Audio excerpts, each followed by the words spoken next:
As the title suggests, I'm going to talk about how you can model wireless communication under jamming using game theoretic approaches or tools.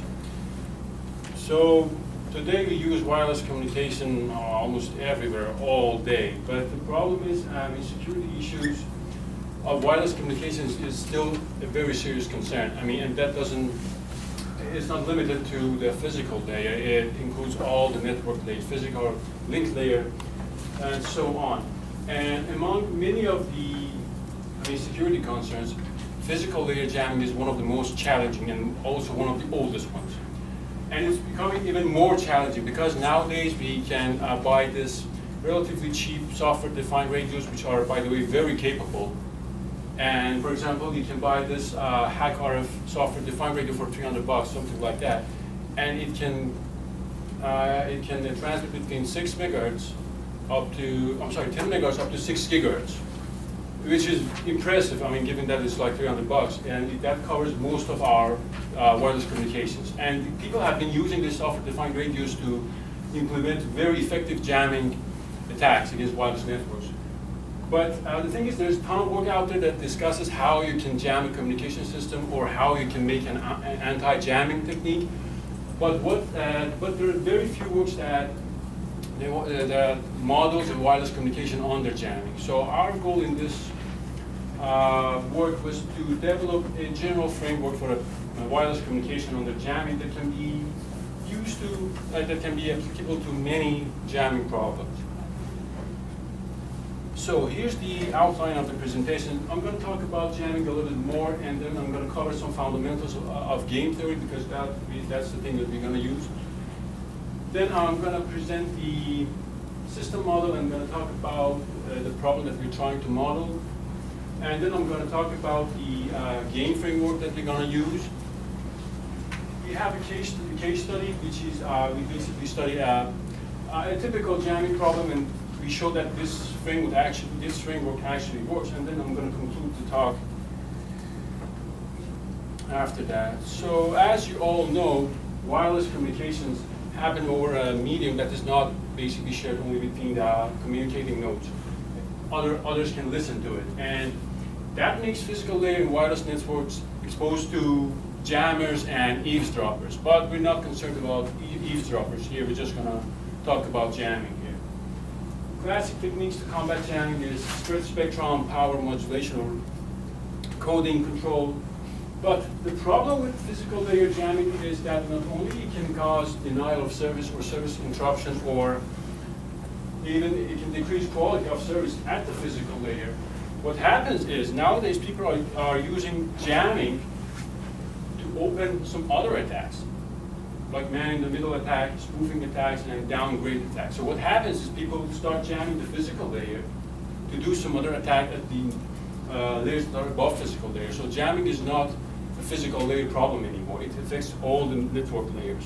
So I'm going to skip history. But now the other thing is, many wireless systems nowadays, they only provide packet switch service at the physical layer. For example, Wi-Fi or 4G LTE, they only provide packet switch. There is no circuit switch service anymore. There are many advantages to having a packetized or packet switch service at physical layer. You can make your system adaptive. You can change your transmission parameters according to the wireless link condition, which is often highly dynamic. But the problem with that is most adaptation algorithms are not optimized against jamming. The famous case is RAA, rate adaptation algorithm for Wi-Fi. It performs very badly under jamming. There are many studies on how the RAA for Wi-Fi performs. For example, one of them is this one. In this work, they show that the smart jammer can transmit 8 jamming pulses every second and cause the same damage as a jammer that's continuously jamming, but with 100 times more power. So this is a very serious problem. So our other goal here is to try to find the optimal or best adaptation strategies for a packetized wireless communication when it's subject to power-limited jamming.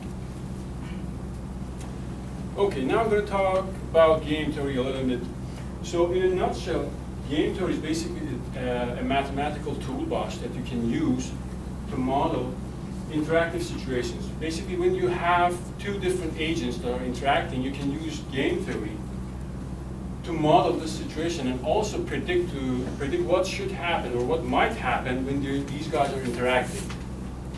Now, there's a difference between a game and an optimization problem. So when you're dealing with an optimization problem, you only have one decision maker, one agent.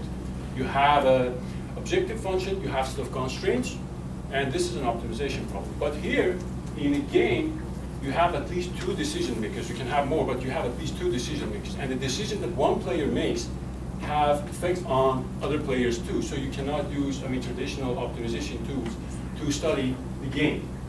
And that's the difference.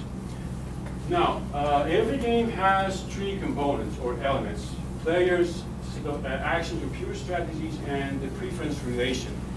The players are obviously the decision makers. For example, in a wireless network nodes such as transmitters, receivers, base station, and obviously jammer are the players. And actions or pure strategies are basically the different options or alternatives that are available to the players. For example, for a transmitter, there could be different transmission rates or different transmission powers, or even a combination of these. Now, if you put all these options in a set, that set is called the strategy set, which is basically the set that the players can choose its strategies from. Now, there are many ways that you can play a game, but at the end, it all comes to the outcome of the game, which gives the payoff to the players. And the preference relation. So this is basically the preference relation tells you which outcome of the game the players prefer more. Right? We usually use a utility function to represent the preference relation, and the way the utility function works is that you plug the strategies in the utility function and it gives you a number, which usually basically a higher number means that it's more preferable. Now, in the next few slides, I'm going to talk about, basically, this is the last one. Yeah, you have more definition in this one, and we should be done with game theory. So, one way to play a game is that you choose an action from your action set, and you play that action over and over and over again. But usually, that's not a really good idea. Which brings us to mixed strategy. Basically, when you play the mixed strategy, every time you play a game, or at each stage of the game, you choose you choose your actions randomly. But you do it in a controlled manner according to a probability distribution, right? So, for example, if we have an action set here, say A, and a mixed strategy. By the way, the probability vector itself is a mixed strategy. That's the one that's called a mixed strategy. So, this is some player's mixed strategy. That means that he chooses his first action with probability x1, his second action with probability x2, and so on. Now, Nash equilibrium is a very important concept in game theory. So, Nash equilibrium is a situation where no player can increase its payoff or his or her payoff by changing its strategy. And in other words, in a Nash equilibrium situation, all strategies are optimal against each other, so there is no reason to change your strategy. And then we have non-cooperative games, which is a special branch of game theory, which collaboration between players is not allowed, it's not allowed, it's not even possible sometimes.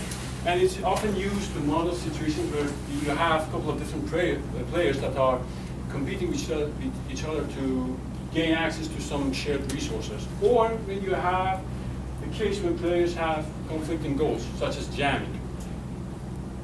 Yeah, two famous classes of non-cooperative games are zero-sum games and general-sum games. And yeah, that brings us to a very simple jamming problem. So here, we have a transmitter and a receiver that are communicating over a wireless channel that has two sub-channels. To transmit the information, the transmitter has two options. You can either choose channel 1 or sub-channel 1 or channel 2, and this is his action set. And then we have a jammer. Jammer can do the same thing, but does it independently. So his action set in this case is also the same as transmitter. So he can either jam channel 1 or jam channel 2. Now, if they both choose the same channel, what happens is the packet gets jammed, and the jammer receives 1 because he has successfully jammed one packet. But the receiver receives -1 because he has lost a packet, right? But if they choose different channels, the packet or the information is successfully transmitted and receiver receives 1, jammer receives -1. And it's easy to show that you can write the utility function for this special case like that. And it's obvious that the jammer's objective in this case is negative of the transmitters. Now, for this very simple thing, it can be shown that the best way, the best transmission strategy actually corresponds to a solution of the zero-sum game, to the Nash equilibrium solution of the zero-sum game, which, by the way, is to transmit, to randomly choose a channel with 50%. So basically, the whole idea behind this slide was to show you how you can model a simple problem with a game, and how you can actually relate how you can actually make connection between the solution of the game and your actual problem. And that brings us to our system model. So this is our system model. What we're trying to model here is that we have a transmitter and a receiver that are communicating over a single hub, packetized, wireless, noisy channel. It's a general channel. At this point, we're not making an assumption about the channel. We're just assuming it's a general noisy channel. The transmitter model is down here. I don't know if you can see it or not. But what we assumed here is that we assume that the transmitter has a patient block which can change his physical layer transmission parameters, right? It could be anything. It could be a different transmission rate, different modulation scheme, or different power, or even a combination of those. But anyway, we assume that in general, the transmitter has M of these strategies or actions. And we use set R to represent transmitter's actions.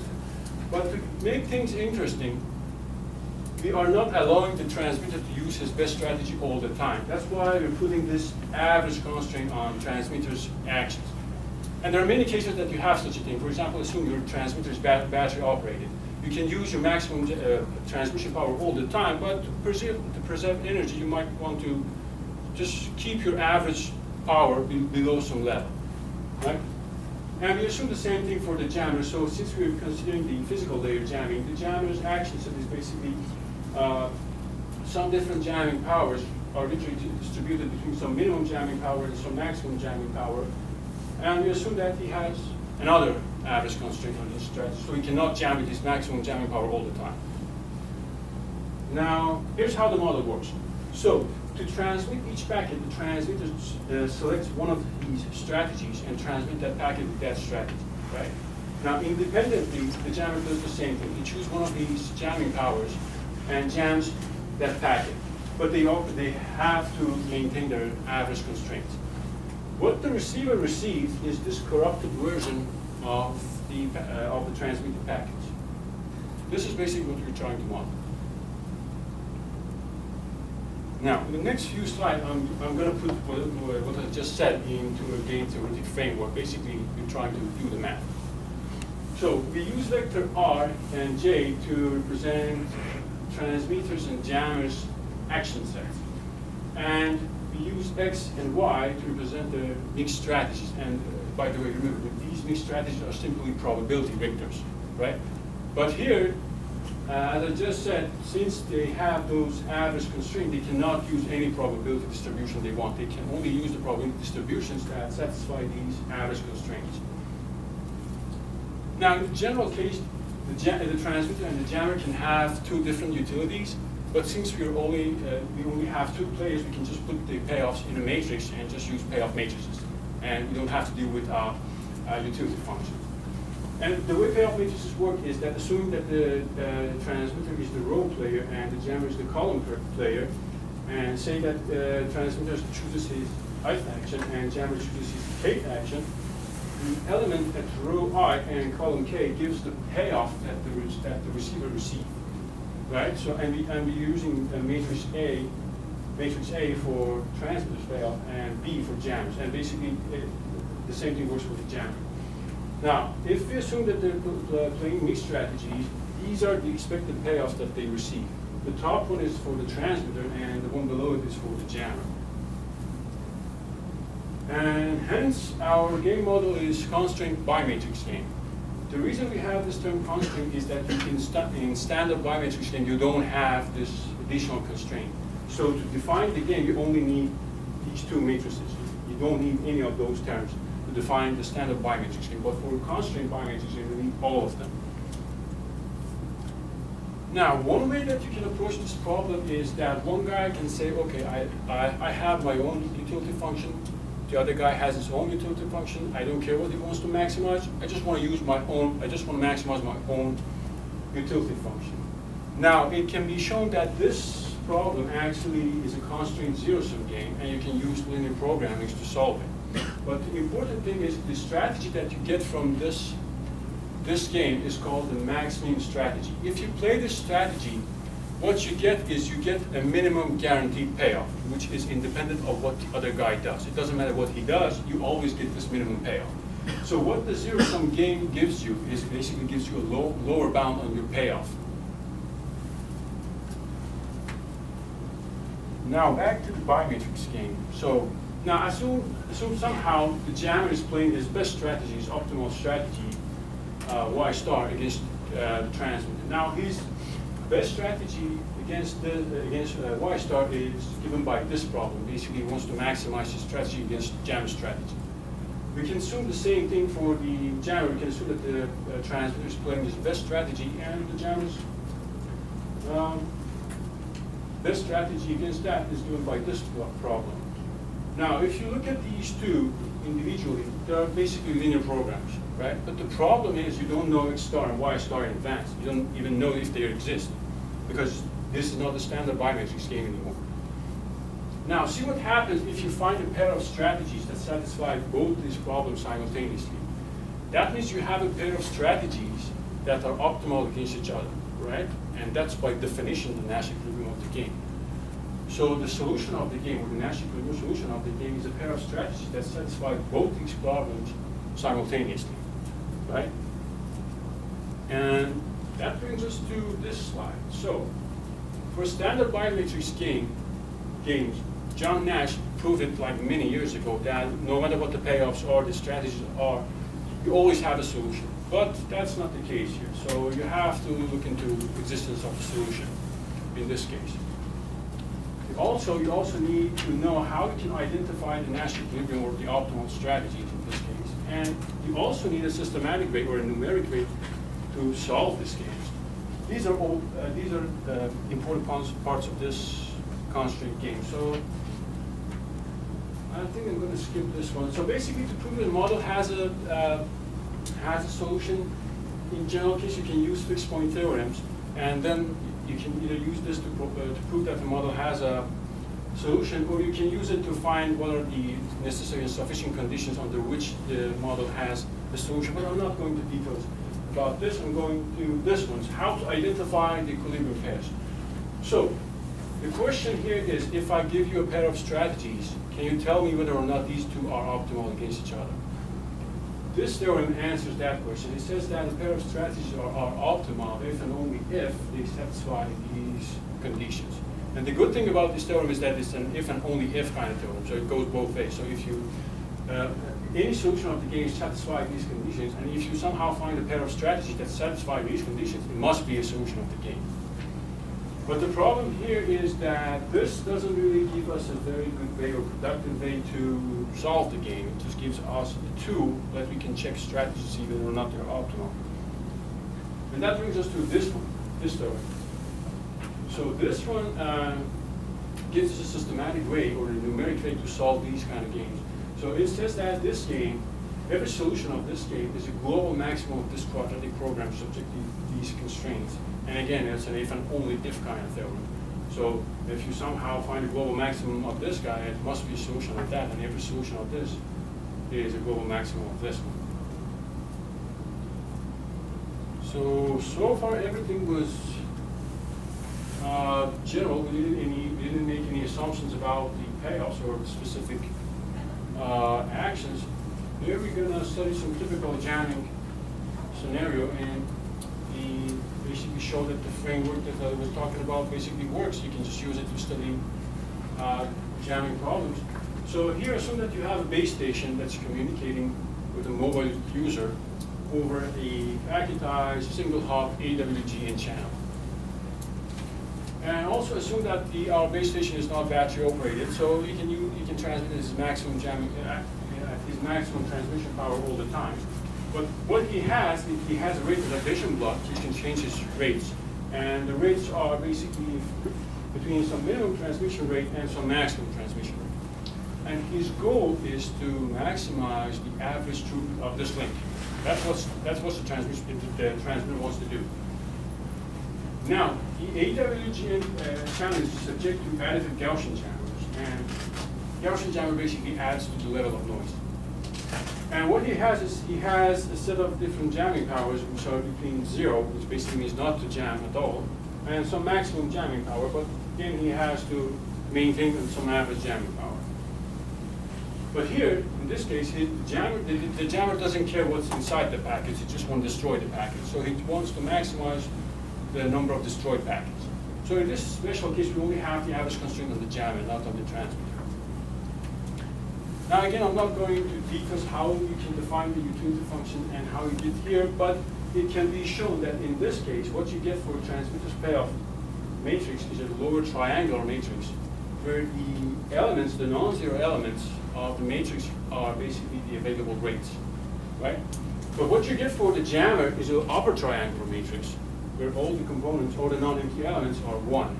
And you can immediately see the conflicting goals of these two guys. Why the transmitter wants to be lowered, below main diagonal, the jammer wants to be above it.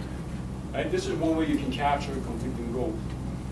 Now, if you plug this matrices and those strategies into the quadratic program that I just talked about, you can find the solution. So if, for example, this one shows the average throughput as a function of jammer's average power. So basically, in this case, we're fixing the maximum jamming power, but we're changing the average jamming power. So when the average jamming power is 0, so obviously the jammer has no budget to jam, right? So the average throughput is basically equal to maximum transmission rate. But as you increase the average jamming power, the throughput drops.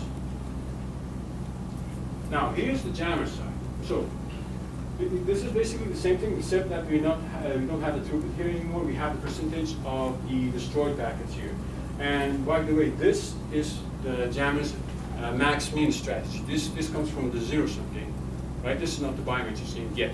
So in this case, it can be shown that the average number of dropped packets grows linearly as a function of J average. But look what happens when we look at the solution of biometric. If you look at the biometric, what you get is this red curve, which strictly overperforms the zero-sum game or jammer's max-min strategy, given that the jammer's average power is less than a certain threshold, which we call it jamming threshold. After this point, the transmitter's best strategy is to just use his lowest rate all the time. There is no improvement for the transmitter anymore, and that's why you see that the two solutions converge after this one. Now this is very interesting because we proved that in our other work, we proved that for every packet-less wireless communication under power limited jamming, such a threshold exists, such that if the jammer's average power is more than that, he can use an optimal strategy to force the transmitter to use his lowest rate, as if he was using his maximum jamming power all the time. So by using an optimal strategy, jammer can appear to be more powerful than he actually is. And actually, after we published this work, there are a couple of other experimental books who actually confirmed this phenomenon. So it's very interesting that you have this thing for packet-less communication. And yeah, that's it. So to conclude, we just used game theory to model wireless communication under jamming, and we tried to make only general assumptions so that our model could be applicable to many jamming problems. Also, we studied the necessary and sufficient conditions under which the exist. I didn't talk about this part, but we did, trust me. So the solution exists, and we actually studied a typical jamming case and showed that this model actually works. So I guess that's it. Thank you.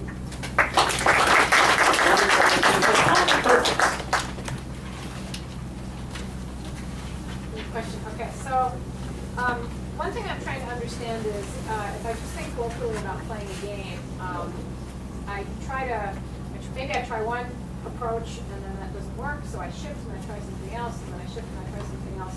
It seems that the way that the formalization goes, this is effectively for steady state, sort of, right? It doesn't take into account some type of adaptive process by which the... Oh, no, it does. So this, here, if I go back here.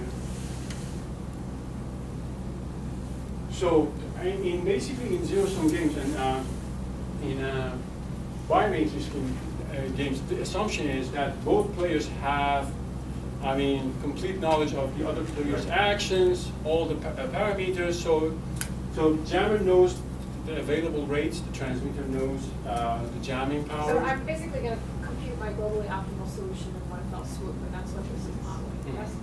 And so this, the whole idea behind this is to give you a yardstick. So for example, if you go here, so for example, this gives you what is fair when your communication system is under jamming. So if you see that you're below this curve, it means that you're doing something wrong. This is where you should be. But if you're above this, that means the jammer is doing something wrong. Maybe one more. Yeah. In your model, how is packet destroyed? So that's up to your utility function. That depends on your utility function. So for example, for the example that I have here, we have AWGN channel. So we know everything about AWGN channel. We know its capacity. So if we assume that the packets are long enough, we can assume that the transmission of the channel capacity is possible, right? So we can actually find the maximum jamming power at each rate. Given that the transmission power is fixed, you can just find the level of jamming that needs to be added to the noise to destroy that packet, to make communication at that rate unreliable. Okay? So destroy means J is larger than R. Or absolute J larger than R type of. Yeah. But I mean that's when you need to get to details, right? The whole idea was we didn't say anything about the payoff function or the utilities. You need to do it when you're looking at specific cases, right? For example, for AWGN, you can use the channel capacity and find that jamming power. For some other cases, for example, you need to do some other thing. Because you have looked into other cases when the transmitter can use the changes in power. That's another example. But yeah. Thanks. Thank you. Thank you very much. So I think that was a great example of technical talk, but a lot of